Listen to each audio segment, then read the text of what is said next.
Sir आपला महाराष्ट्र तेव्हा दंडकारण्य होता. 100% आपला महाराष्ट्र त्यावेळेस दंडकारण्य म्हणून ओळखला जायचा.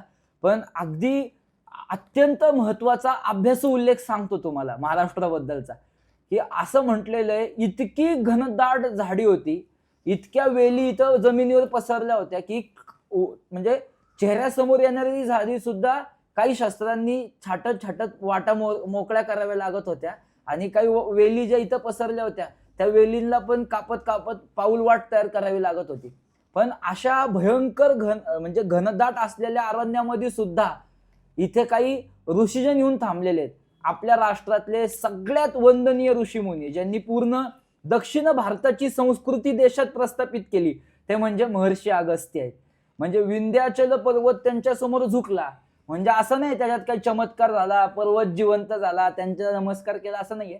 विंध्याचल पर्वताची रांग ओलांडून महाराष्ट्र भूमीतून म्हणजे नाशिक पासून ते पूर्ण दक्षिण भारताची जी संस्कृती सापडते आपल्याला, ती जर कुणी निर्माण केली असेल वेगळ्या वेगळ्या माध्यमातून तर ते महर्षी अगस्त्य आहेत. आणि प्रभू रामचंद्रांनी आवर्जून महर्षी अगस्त्यांची भेट घेतलेली आहे आणि फार सुंदर इतिहास पुढे घडलेला आहे.